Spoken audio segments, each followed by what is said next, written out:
But I like their team. Yeah. I think Diedrich's one of the bright young coaches in the country. I think he does a good job. I like their team. I think they can score the ball.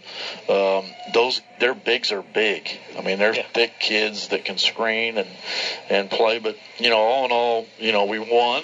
And we know we have to get better. Yeah. No, it was definitely a guards game tonight. Mm-hmm. First half where Hugh kind of got off. I thought he had good rhythm, and you guys were moving the ball well in the first half. And then in the second half, kind of flip-flopped where Cullen had to step up and take some shots and be there offensively where, Hugh wasn't really in the mix in the second half. Right. Well, I think, I didn't say it to Hugh after the game, but I did say it to Dede. I said, guys, Alex, Kirk, Kendall Williams, and Cam Bairstow aren't walking through that door. And I think Hugh went back to it. And you got to give Hugh credit because he'll do anything that wins. And once he saw Cullen got going, he's so selfless that it really doesn't matter. Yep. And that's just him. He'll do whatever it takes to win. And when somebody gets going, he wants them to get going. Like at the end of the game, Cullen made so many free throws, and he wanted Cullen to get the ball to get fouled. I mean, that's who he is. And that's why I love him so much. And I think he just does anything. And he got to go in the first half. Cullen got to go in the second half. And we just got to get some other guys. But, Devin Williams did some nice things. He had 7 points and 4 rebounds. He's got to get some more defensive rebounds. We just got to shore some stuff up defensively. Yeah. They're a hard team to prepare for in one day. Yeah, you talked about offensively. In the first half, Dede only had – actually, he didn't score, I don't think. He didn't shoot. Yeah, he didn't shoot. He went to the free throw line. I think that's where he scored most of his points. But, in the second half, he comes out with a dunk in transition. A nice little baseline jump shot. But talk about the scoring he's going to have to provide for the. Well, he's got to provide the scoring. But if we go back and we watch the tape, and you guys watch this a lot, and you've seen enough basketball. In the first half, we got out, we ran a couple times, we got some nice plays, and then we stopped running. And then Cullen's running, he's got the ball, hit everybody, and there's nobody there. And that's Dede and those guys got to realize that's where their bread's going to be buttered. And they got to get out and run with him because he'll get them the ball. He'll throw the ball to him, and it happened in the second half. Dede had a big dunk because we ran the floor. They got to guard the dribble because he's pushing it, and then he's able to throw it to him, and he dunks it. But you can't do that unless you're going to train yourself to run all the time. But, and then I ran 2 plays for him. Late in the second half, we ran a play for an ISO, then we ran another play for an ISO, and he scored both buckets. I did it in the first half, and he just kind of stood there, that's part of the growing with our team, and it's not his fault. It's just that's what it is right now. Yeah, mindset. Yeah, he's got that mindset. You mentioned in our pregame that Joe Furstinger might be unavailable tonight a little bit. Right. He didn't get on the floor. Xavier Adams only 1 minute of floor time tonight. Well, here's the deal, and I told him after the game, and this is I only have to do it one way. When I played, I knew what I was supposed to do, and if I wasn't supposed to do something, I didn't do it because I know it'd keep me on the floor.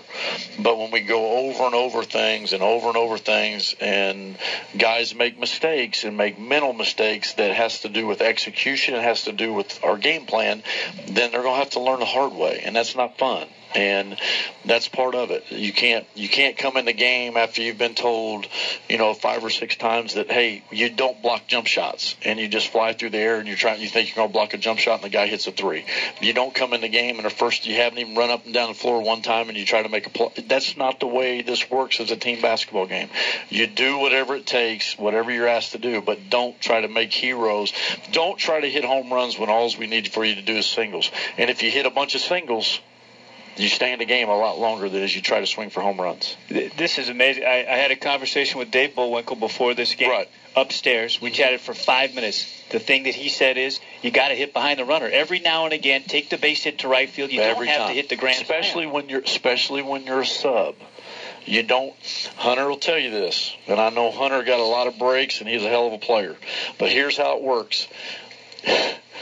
Starters get different looks than subs do.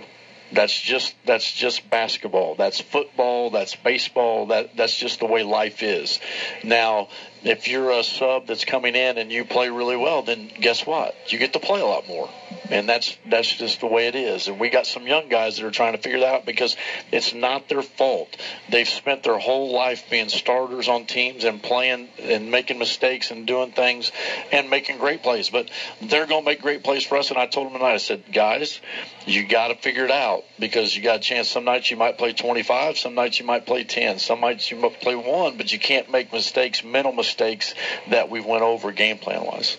It sounds to me a little bit like the maturation that Dede had last year, where trying to find his way. By the time you get to the back end of conference play, he's finding a way to get a double-double. Yeah, and I can go through each guy because I love all my players. I love every guy on my team, and they've just got to figure some things out, and it's not easy. It's just they're just starting, and it's like I told them. I said, hey, you got to keep your head up. You got to keep grinding. You got to keep getting better. All right, let's take a peek ahead. You leave on Tuesday for Puerto Rico. You played 3 games in 4 days. Yeah, you don't get to go, do you? No, I knew you'd bring that up too. Are you going? No, I'm not going. Oh, you're not going either? No. I'm not going. Okay. All right. Well, we're leaving Tuesday, and then we'll go down there. We'll fly down there, and then get ready to practice on Wednesday. And got to play Boston College, who's got 2 really good guards, and one of them was all ACC last year, and we'll have our hands full. Jim Christian, who I'm familiar with, got a lot of respect for him.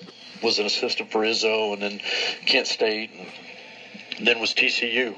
And he was in our conference, so we know. And then Cody worked for him, so that helps a little bit. I got a lot of respect. They'll play hard. It'll be a tough game, but it gives us a chance to play against a great field. We're going to get to play against some good teams, good name teams, and hopefully we'll go down there. And we're only going down there to try to do what we always do, and we'll just see what happens. All right. Wish you the best of luck. Safe travels to Puerto Rico. And all right. Yep. Appreciate y'all. Thank you. Thanks, Coach. Head Coach Craig Neal, our guest here. Delta Dental post-game coaches comments with Craig Neal.